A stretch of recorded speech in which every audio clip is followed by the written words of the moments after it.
everyone. Welcome to the Lekker Food Podcast. As you can see, I've got Derek, the Chocolate Botanist, here today. Say hi, Derek. Hi, Derek. How have you been, Derek? You know what, Doctor? I have been phenomenal. I am just getting back from GardenCom, whereas they invited me to speak. GardenCom is a organization of garden-centric communicators, from the podcasters like yourself to those who are considered influencers like myself, and Mm. everybody all around, writers and journalists and photographers and plant salespeople and everything else, those of us who are just here for the green things. So I am still high off of that green energy and that great time. Mm. And what can I say? I'm talking to you. I have to be feeling Wow. Wow, that sounds like it was really, really amazing. good. Thank you. It was. I had a ball. It was my first time going, and I'm feeling ecstatic. Cool, cool. Now, today I am not, treating you with kid gloves. This is the third time you're coming here, and we're just going to get right into it, Derek. First question, why do you hate that guy from Instagram? That guy with the reels, that guy who's always educating people. I won't say his name because I don't want to get in trouble, but you know the guy I mean. Why do you hate that guy? Explain Okay, yourself. I am going to explain myself creatively, as it were, Yes, yes. wink, wink, wink. Wait. So I'm going to say his name. Not hate Armin. I do not have really. I should backtrack. Hmm. I'm gonna even take that step because I do have a dislike of somebody who is willfully promoting misinformation. Right? Hmm. If you and I think about it often in so much as, would you let some random person on Instagram or TikTok or YouTube say, this is how you do open heart surgery? You wouldn't. You wouldn't let them say, you take these you get your butter knife, your best butter knife, your grandmama Hmm. silver, and you put it together. We would say that person was insane. But when it comes to the plants, because we don't have that knowledge, and we don't have knowledge about open heart surgery, but because we don't have that knowledge and it's low risk, seemingly, we let it fly. So Mm. in my mind, heart, I just can't support somebody who is like, hey guys, I'm going to show you this hack that I know is not realistic, and I'm just going to put it on out there. So Hmm. it is something that I can't stand. It's something that I can't be for. And if you support somebody that lies to you, go for it. But if you don't want your significant other to be feeding you lies, don't let somebody do it on the social media. Mm, mm. Because and I asked that question because I see a lot of comments on your Instagram feed how people are saying, why are you hating on this guy? Why don't you just go and you put out the right information and leave him alone to do whatever he's doing? He's just doing his hustle. And the fact that you're actually going off and debunking his videos is actually making his videos more popular. It's you'd actually pay attention, y'all. She pays attention and does her research because she's quoting what they've said. And here's the thing with that: if I make videos just debunking the stuff, you all are not going to see me. Just as if he made videos being legitimate about plant science and he was showing you the slow, long way it happened, you would not pay him a lick of attention. But because his content can be so alluring and eye catching, right? Hmm. And you talk about these banana makes everything so much better, and he showed Yeah. you big plants that he's magically growing. You all pay attention.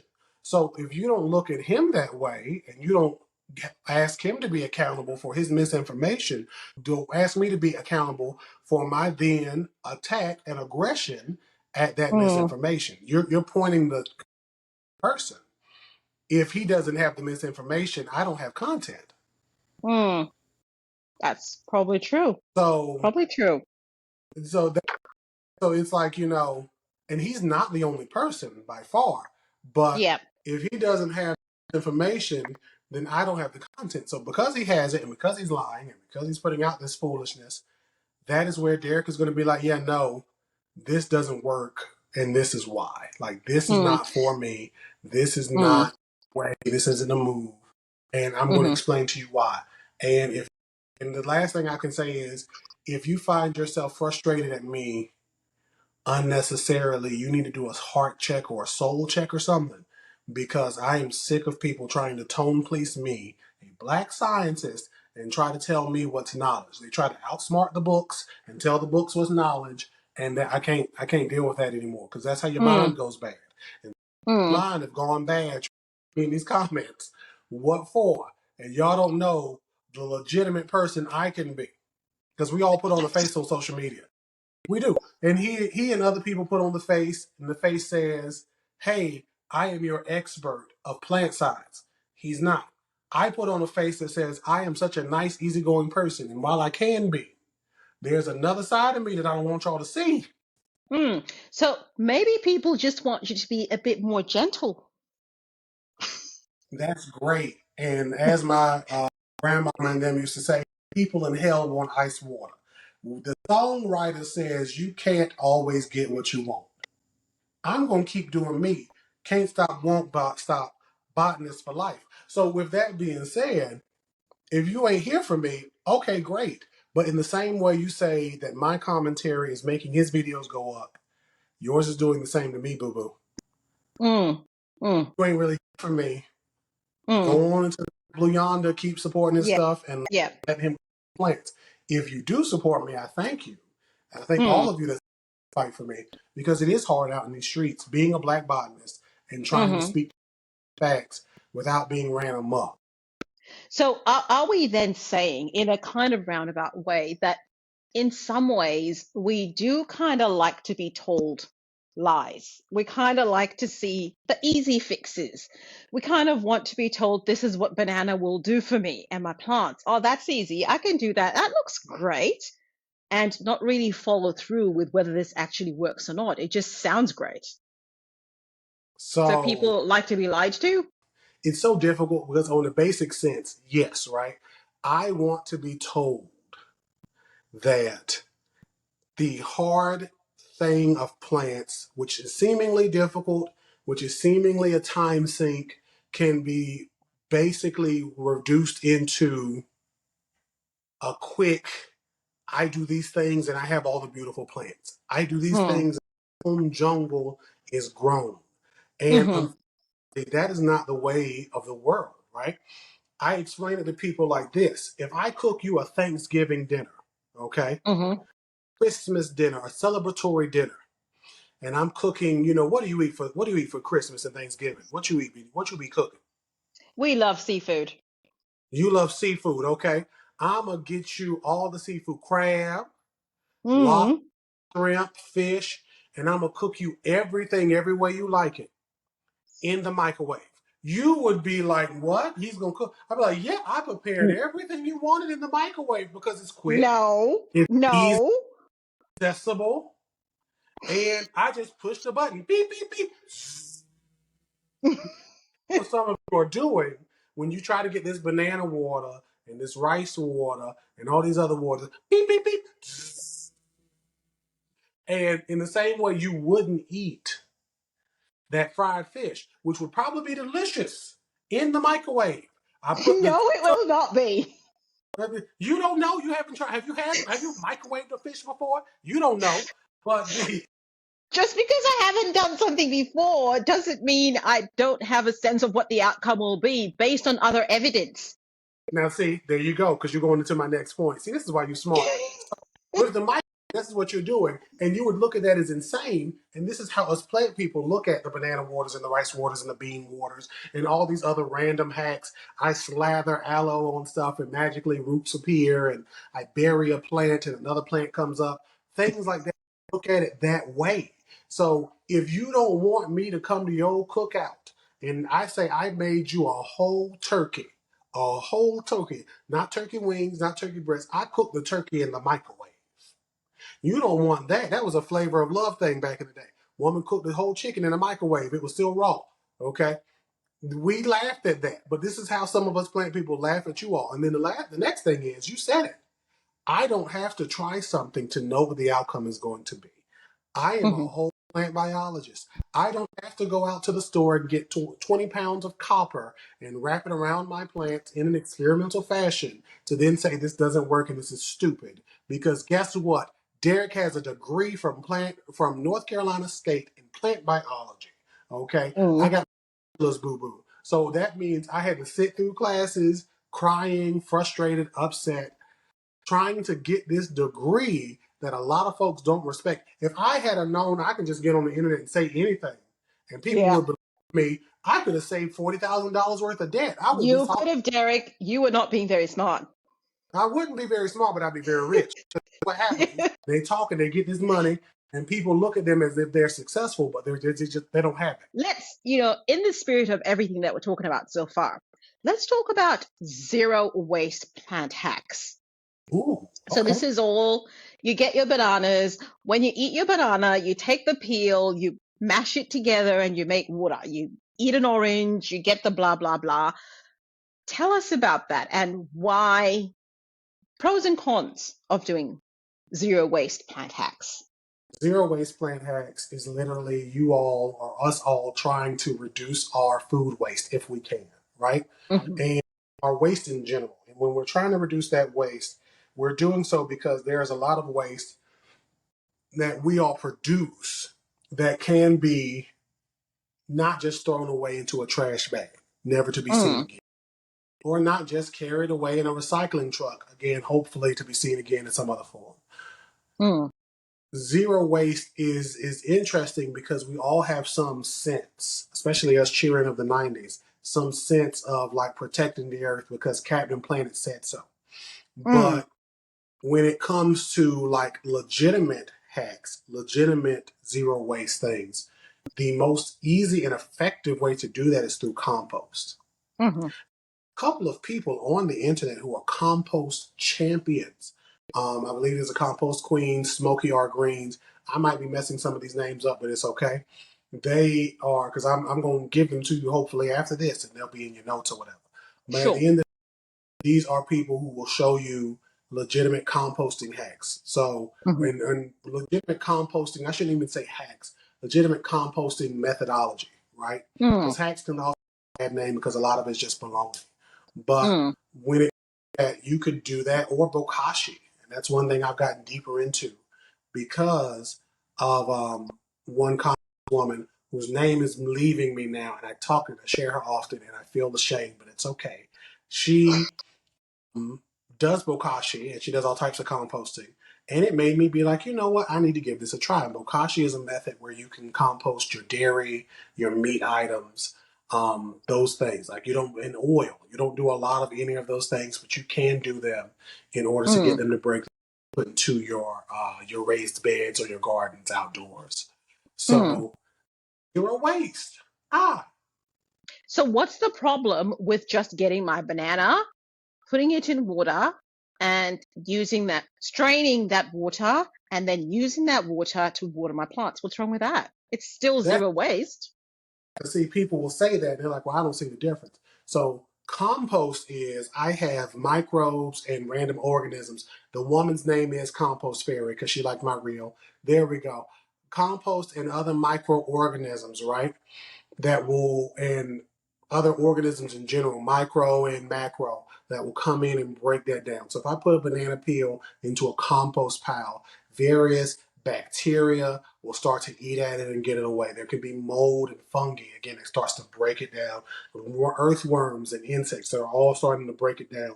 And it could be something as big as a squirrel or a dog that's, again, eating it, ingesting it, and then pooping it out. And Pooping it that out. poop, exactly, you pooped it out. And that pooped it out literally is the set up for the nutrition of that item, whether it's a banana peel or an orange peel or cucumber peel or whatever.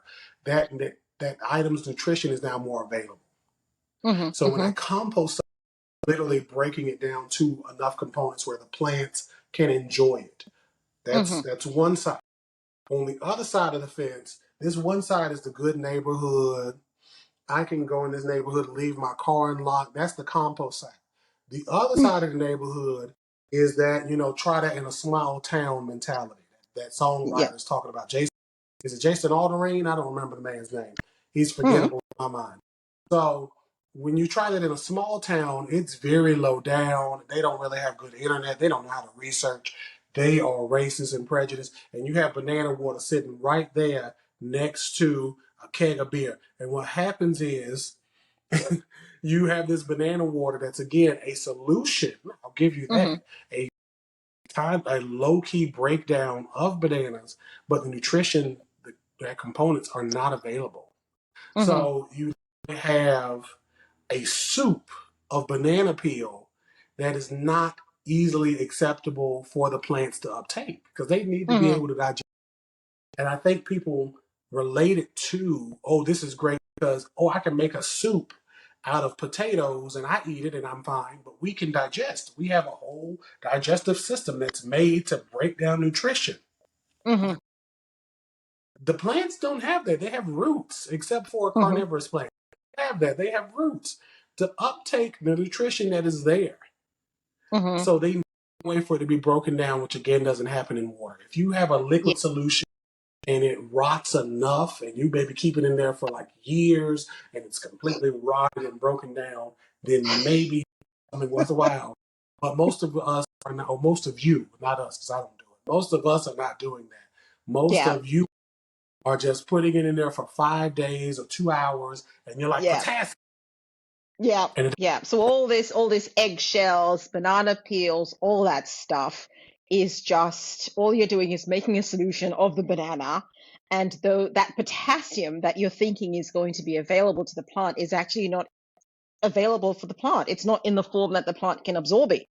exactly. So I just had an idea to really break it down because some people are going to look at this and be like, well, nah, because these people say it's right and they say it's right. So when you have a compost situation, the nutrients are almost like if you see that one beautiful person you like and you're trying to get to the VIP section of the club, but the bouncer's like, you ain't on the list. When you your banana peel water and you looking, you look at that person and they kind of eyeing you and you kind of eyeing them. You might get your celebrity crush. You're like, this is my chance. But the bouncer is not giving you no play because they looking and saying you ain't on the list. Okay. You can, that is banana water. That nutrition, that person you want to talk to, right? You, in that example, is the plant. You are the Yeah. roots. The person that you want to talk to, for me, Chloe Bailey, okay? If she is popping in the VIP section, I want to see it. I want to see what it looks like in person. She is going to be over in the corner, and those are the nutrition. She is the nutrients that I'm looking for because in the real life, Chloe, if you see this, you can give me what I need. So it can come together in that way and allow for the nutrients to be absorbed by the plant because I'm looking for that absorption. I'm looking for that Mm, fulfillment. Okay. true. And in that way, when I have a compost situation, that bouncer is no longer there. That bouncer went Mm, to the back.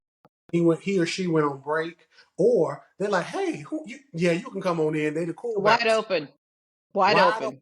and then I can get up there and show Chloe Bailey how much I can't dance, and then from there, now we got a connection going on. That's the Yeah. compost situation. I've gotten through. I've been Yeah. able to get through those nutrients, and that's where it's all about with eggshells, any of this stuff. It takes either decomposition or a chemical reaction. One, go ahead. Yeah. You've been having a lot of fights on the internet about cinnamon with people. Cinnamon having many jobs and cinnamon being able, I mean, I think we talked about cinnamon even last time, but it's something that just keeps coming back and coming back and coming back. We love cinnamon. And I know you've been doing some reading and doing some research. Tell me about what you found and what we can and cannot use cinnamon for taking care of our plants. When people talk about cinnamon powder being able to get all this fungi and stuff, I'm going to tell you a story because a lot of the stuff that we hear from these plant hacks is anecdotal, meaning that it's a Mhm. story or Yeah, testimony. There's no true research in that. You didn't do this 5 times over to see if anything changed. You didn't do a true experimental design. You just put the cinnamon up there, it worked for you, and you said go for it. So Derek had some plants that had some fungus gnats, and the people said you put some cinnamon up there, it'll keep the fungus gnats out. Because again, cinnamon got like 15 jobs like a Hebrew Jamaican. yeah. The cinnamon went up there. Derek was trying to water his plants, and Derek, being the scientist that he is, remembered when he was trying to water his plants and the water was just flowing off and not going into the soil, cinnamon is hydrophobic. So I made a hydrophobic layer on top of my plants. On top of your plants. While I did stop the gnats, I ended up having them more so over when the plant died because it ended up making this moisture barrier, trapping that moisture into my pot. And then it molded all over. Even though they tell you cinnamon cannot, oh, it's antifungal and all of this stuff, the fungus, which is mold or mildew, took it over.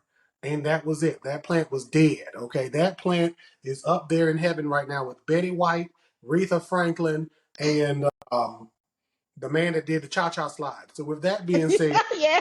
the think of his, May he rest in peace. He's recently passed.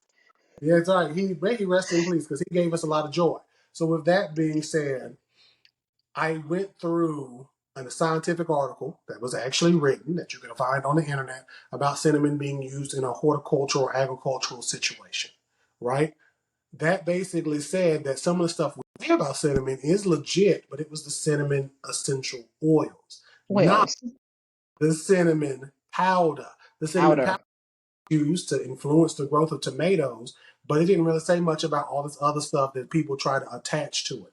We try to change the resume of cinnamon and lie about it. And its resume says, I am for food use. You could use me potentially. You could maybe use me in a beauty product or something. Maybe I could be used to kind of like cover the smell of something. Like, dog smells the cinnamon and don't want it. You can keep the dogs and the wolves or something away. I don't know. But as far as it trying to be like this magical thing to put in your plant soil, again, I got disappointment. Right. Okay. We'll have a link in the description to that article because I think that's really, really important. And that's why I brought that question up because a lot of the issues that, you have arguments with people on the internet, a lot of all these hacks and things are really just anecdotes, as you said. And anecdotes are nothing but stories. They're not facts. There was no experiment. There was no control. There was no evaluating what other factors might have accounted for the result that you got. And then you just go and you spread it like glitter all over the world and you say that this is a real fact. And it's like, it's not, it doesn't work. And Yeah. people's plants, people are in the comments who are bold enough to say, my plants died because of this. But there's a lot of Yeah. people who work for me and it was the best in the world. And they're just insane. Sure. Let's go back to bananas because I love bananas. I love talking about bananas. They're so cool. Bananas are a little bit like cinnamon as well. Bananas have many jobs, right? So They, let's talk about how you can use a banana peel to clean the leaves of your plants. ooh, now you're teaching me something because I don't think I've seen that one. Have you not?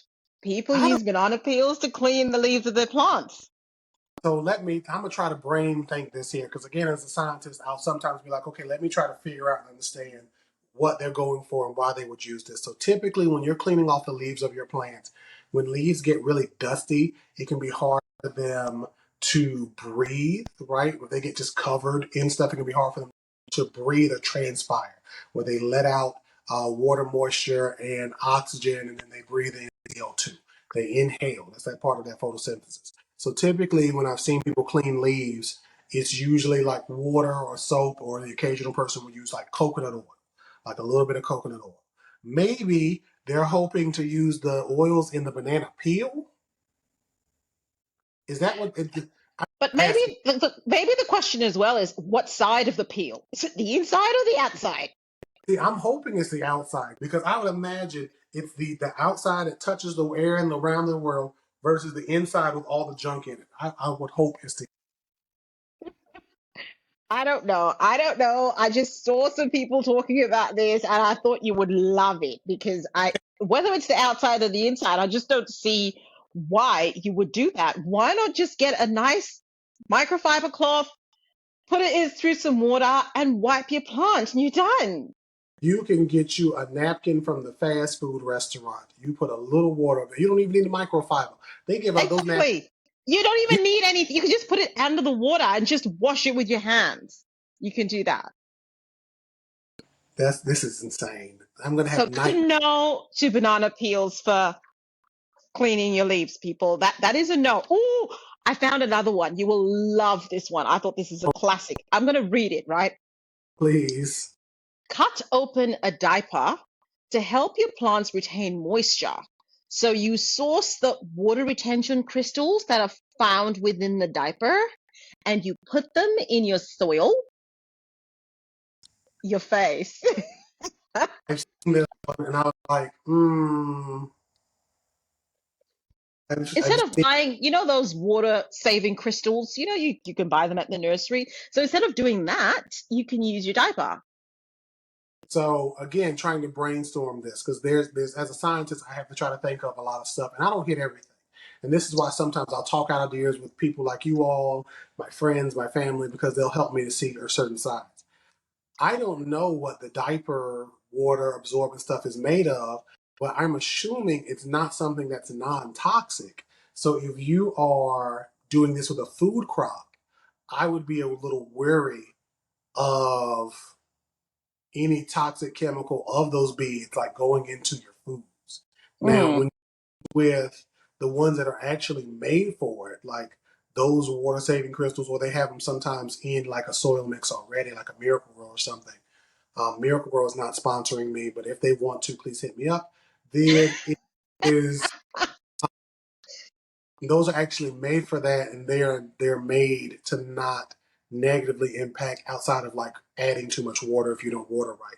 Negatively mm, impact your plants. So I would say if you do this for a house plant, okay. It's a house plant, it's indoors, you're not going to eat anything off that for the most part. And a house plant meaning again something that you are not using for food production. But if mhm. you are for a food source, I would not. Just don't do it. Please. Yeah, Please. but still, I mean, if you're using that for your house plant still, how do you know how much to use? So it's the same with the water saving crystals. Like I use them outdoors Hmm. because like especially here in North Carolina, I've used them for a couple of projects where it's going to be really hot. So you'll soak these up, you'll soak up all the water, and that'll give you a little extra like get up and go before you get up and water the plants. You're still Yeah. going to need water. Let's do some other hacks. Other hacks and things that people like to do. Plants grow bigger in bigger pots. It's true, depending on the situation. So there are some plants that are only going to grow a certain height no matter how big you put them in. Like if you put them in a pot the size of an Olympic swimming pool, they're not going to grow. Like a tomato plant won't just be like this gigantic tree, but there are some Hmm. plants that respond to that better. But it also Hmm. depends on like how big or mature the plant is. Like if it's a seedling, you may not always want to start a seedling in a pot that you're going to eventually have it in, unless it's Hmm. something that doesn't have to be transplanted.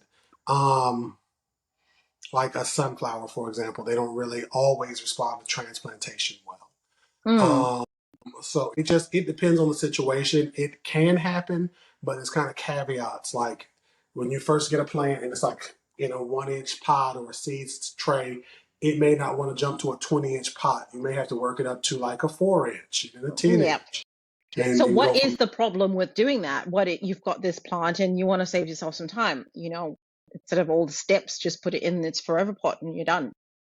because if you don't water appropriately and it's like has too much root, so it doesn't have enough root space to take in all that water, then it's going to eventually die. So it's like back into that model we mentioned earlier of the club. If Mm. I am ready to mac on the beautiful person, then I'm not going to be successful, and now I don't ruin my first impression, right? Hmm. Hmm. So the same way, if the pot is not ready to, or the plant is not ready to take in as much water and nutrients as will probably be, really water, as will be in a gigantic pot, and it's just a small fish in that big pot, you're going to end up having a plant that's going to be like, hey, I'm not drying out enough, and I might Yep. have root rot. So Root you rot. you would just play it by ear and not water as heavily. Or if it's outdoors, again, like here in North Carolina, where it's going to be hot or something, I may not worry about it because I know, especially during the summer, that pot is going to dry out no matter how often I water it. It's going Mm. to dry out today. So, But I guess I it's don't, also making things a little bit more difficult for yourself because you then have to start monitoring the situation quite closely. oh, yes. to see whether it's dry, it's not dry. Do I water it now? Do I not water it now? Whereas if you just use an appropriately sized pot, you're less likely having to spend all the time doing that. Exactly, because there's only so much room you can water in a 3-inch pot versus a Yeah. 10-inch. Like, you can only put so much water in that media, whatever it Yeah. is. Yeah. But have the mindset of, okay, I only need to pour a shot glass of water right around the base. Like, that can be too much for some people. Yeah. So talking about watering, does it mean that when your plant has got yellow leaves, then it means that it's been overwatered? So yellow leaves equals overwatering. Is that true or false? Or maybe, or... Yellow leaves can mean so many things. You could be overwatering. You can be underwatering. It could be a nutrient deficiency. It could be too much nitrogen or too much magnesium, like, or not enough magnesium. It's been a while since I looked at like what the nutrient, like different signs mean versus whatever nutrient. But it could mean several things. It could be a disease. It could just be the plant didn't like what you did last week. It could be several things. So typically I tell people to know your audience, know that plant you're talking to, you're watering and dealing with. So if you know the plant is a succulent, it doesn't want to be sitting in a bunch of wet soil forever. So don't keep it super wet. If it is a plant that does like to be like in moist soil but doesn't want to dry out, again, and that's probably why the leaves are yellowing, because it's like, hey, something's wrong here. So I usually look for yellow leaves. I think I look for signs, which is my leaves are yellow or whatever. And then anything else, like, are my leaves wilting? Are my leaves not wilting? Is the soil a little crazy? Like, is there something else happening? And then I try to think, like, what happened within the last week of that plant's life. Could it also be if you've got a plant that's got yellow leaves? So maybe not necessarily yellow leaves, maybe it's one yellow leaf and everything else is okay. Could it just be that that leaf is just checking out? It could be like some alocasia and colocasias. They just have worlds of leaf. They just that's time. It's going to go on and leaf us. Yeah. So, so pun intended. Thank you. It touched me. I needed a little laugh after what we just experienced. So, they could be that too. It could be nothing. It could simply just be the leaf is old. It's time. Blah blah blah blah. So I consider everything, and I try to see like what are my plants telling me, and then what to them to get them to this point. So what if my plant is looking unhappy? It just, leaves are just looking a bit, lackluster, not quite yellow, but just unhappy. Is the solution to fertilize it? If my plant's looking sad, do I fertilize it? So we go back into that, like, what is happening to make this plant look sad? If I never put a slow release, I never fertilize with a liquid solution, and I'm doing everything right, quote unquote, like I have it in the right light requirements, I'm watering it as much as it needs and it requires, then okay, I might give it a little bit of a boost. I might slip it a little Miracle Grow, a little arm. Again, these people are sponsoring me, but I would love to. There are some plants that I could even say, because I generally mix a slow release into my mixes when I'm making pots for soils, I typically don't have issues with, they need fertilizer, because they're usually getting a steam of it often in whatever liquid I slow have. release. So slow releases are dope, just to you don't have to worry about measuring. You just put it in there. You put the right amount in the first time. You don't have to measure again. I would say typically you want to check, like, maybe it just needs more light. Maybe it needs fertilizer. Who knows? Maybe it needs a little light. It just depends. Okay. So talking about plant conditions. So a lot of what we've talked about is looking at the conditions that your plant is living in. Are there any plants that can live in a room that has minimal light? Minimal light, yes. No light. No light. So, matter of fact, I'm wrong. There is a few plants that can live in no light. They're called fake plants. They're made of plastic. You get to a plastic, they'll stay. They'll never die because they were never living. Yeah. Well, we're talking about real plants here. If, for example, I have a room in my house. It's maybe a toilet or something, and it doesn't have a window.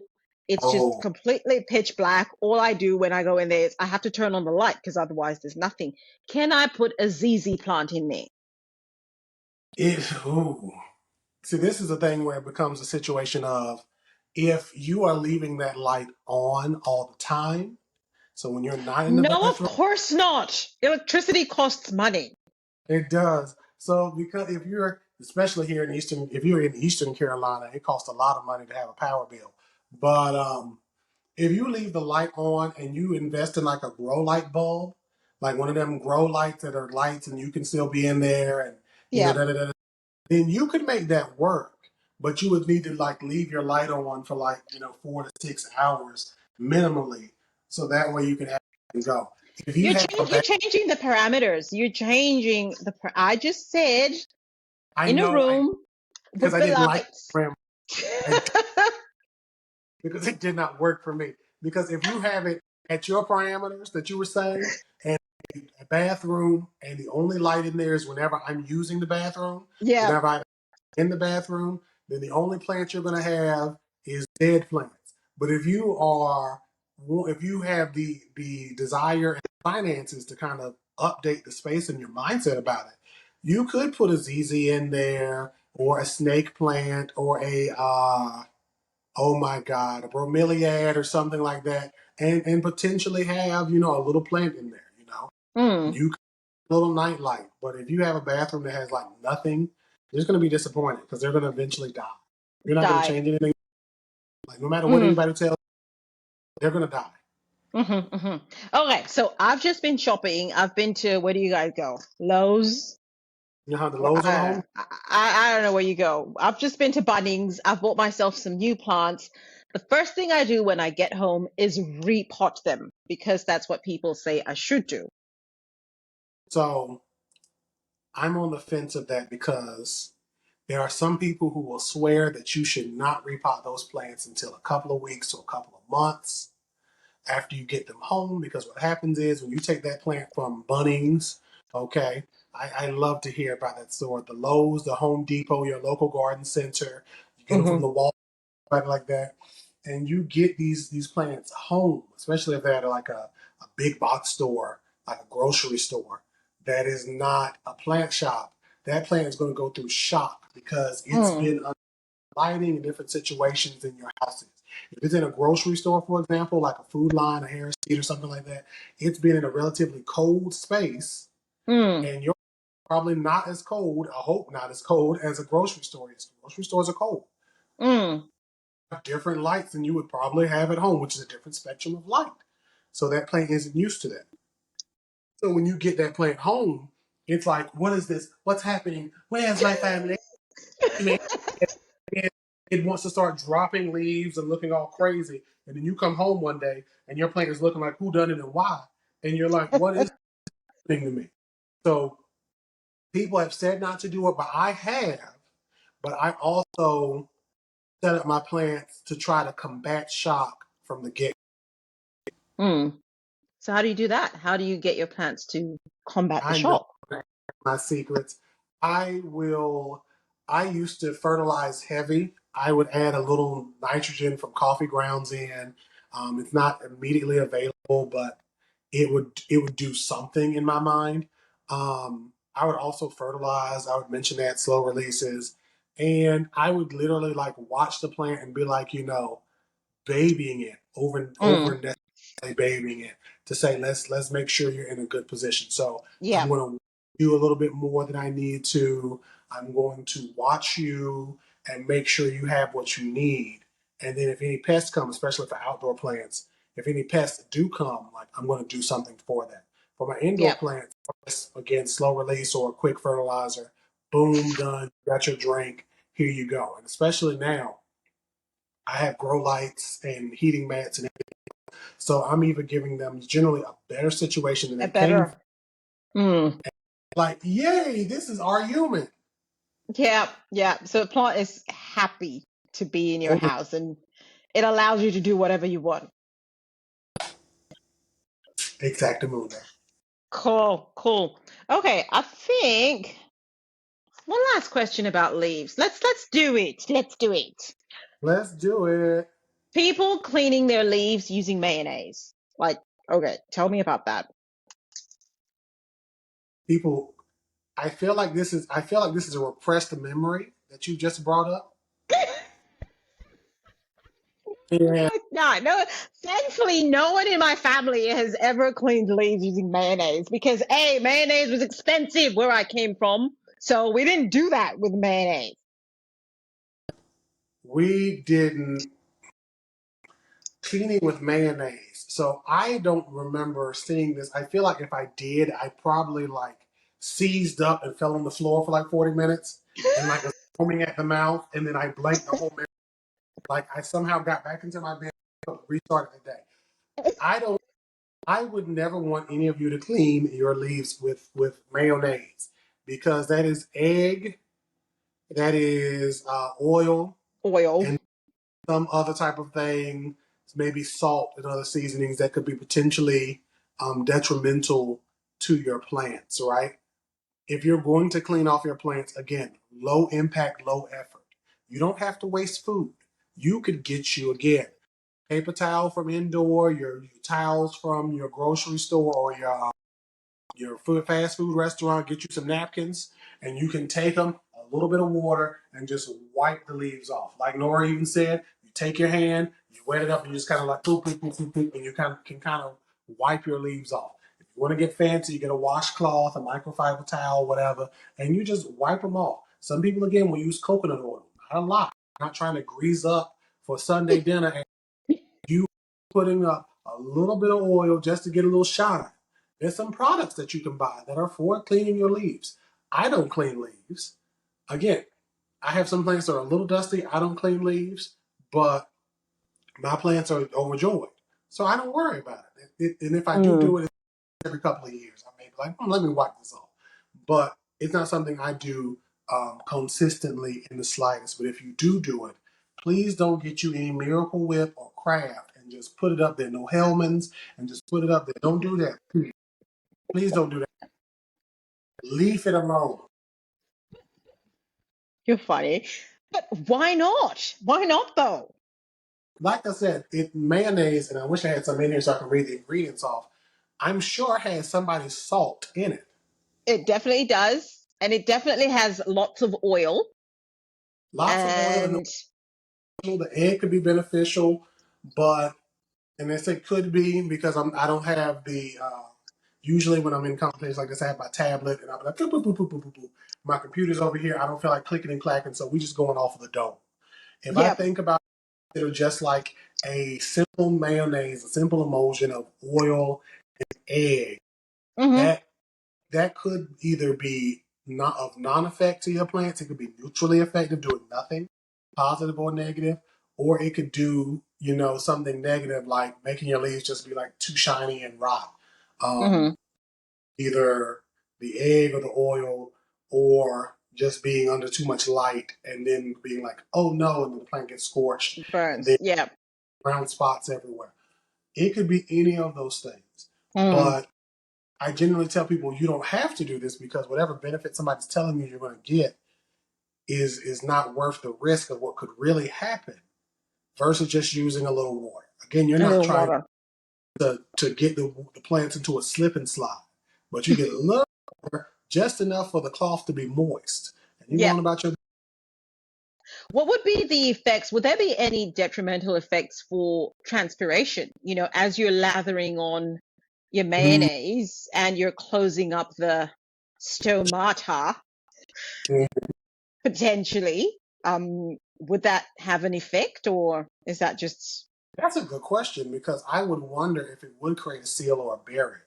And mm, that is a potential. So like there's some testing you could do to like do a stromata count and a mm, stromata density count plants using nail polish, and then you peel it off and then you look under a microscope and then you can count them, which is a very laborious task, but it's something that some people can do. I've seen it done before. But mm. I would worry about that because in part I'm like, the egg could again make a shield. But then again, maybe it's if you do it light enough. Like Mm. if you're not just like scoop, because I'm imagining some people are just going into just scooping out a bunch of it, and it goes on, and then they're rubbing it all over, and it's just a Yeah, mayonnaise mess, right? that's something I would And you're love doing a to look into. yeah. We should really. I don't know. The other thing I can think of is, and then this is actually coming to me now. This is again why we got to think these out. Since there's egg in it and the egg is not processed, because when you make mayonnaise, and this is how like you can learn stuff, people, like by trying to put a lot of pieces together, you can get a full idea of how the world works. Mayonnaise is oil and raw egg. Hmm. The egg is raw. There's no processing of that. Most of these mayonnaises you may buy may have a preservative in them to help them be shelf stable for longer, but they can still be like rotted if they're not in the right conditions. So like when you buy mayonnaise, it's sealed for a reason, so that way it can be fresh as long as possible before you get it.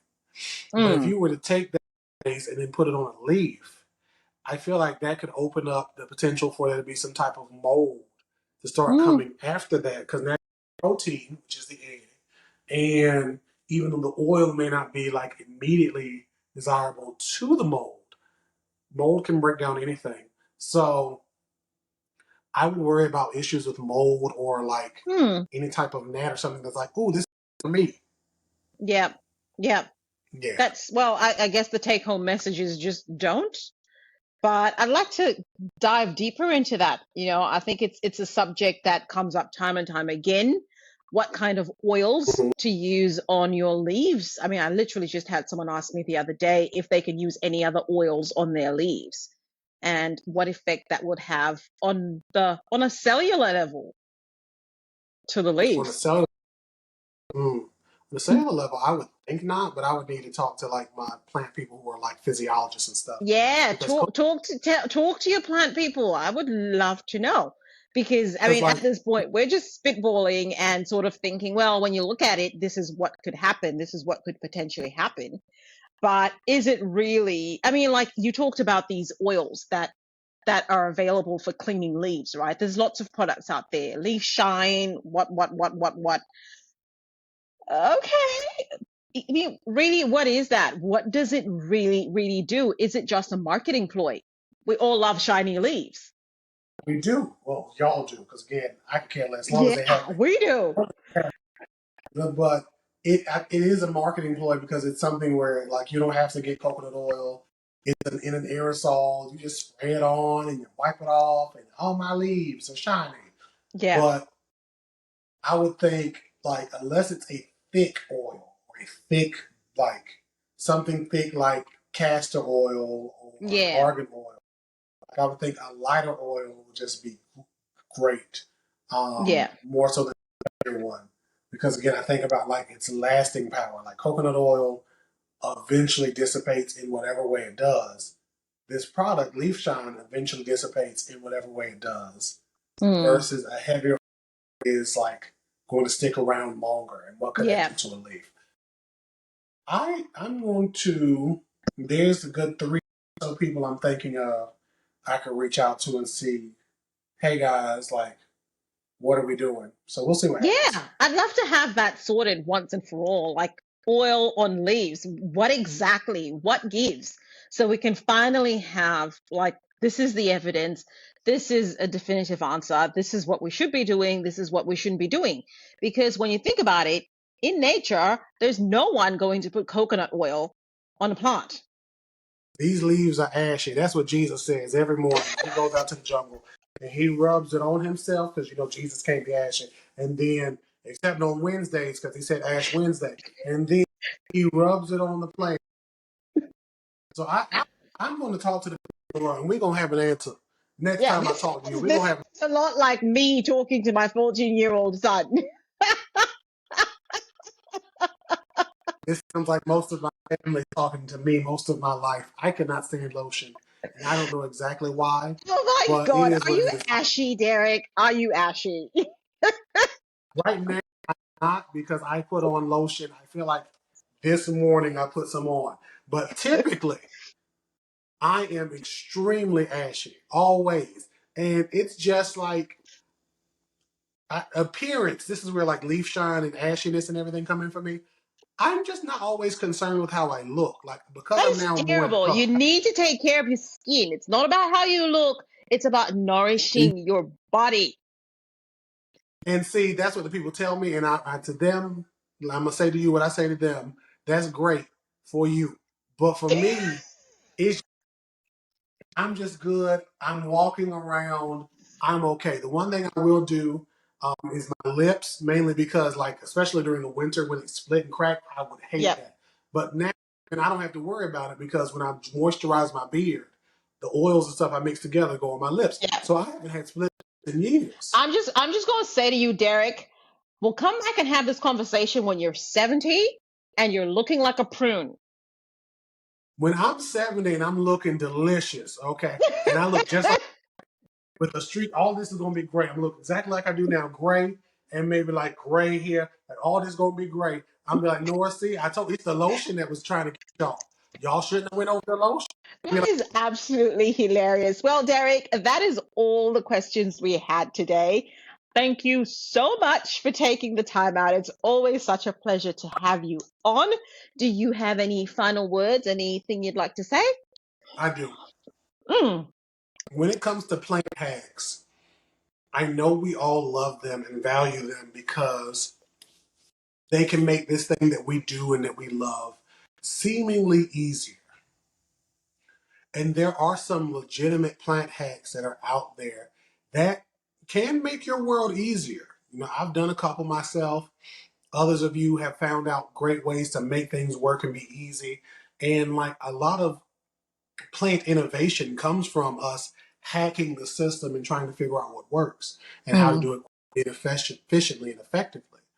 But I also say to you, be careful of who you get information from, because if you bring in murderous intent and misinformation into your garden of contentment, you're going to be sad when it disappears. mm. Amen. Amen. And with that, I'm going to say thank you and go and watch the 2 episodes that I've done with Derek previously that are just absolutely hilarious. And we touch on so many subjects, so many plant hacks, so much debunking. Watch them, and we'll see you next time on the Lekker Queen podcast. Bye.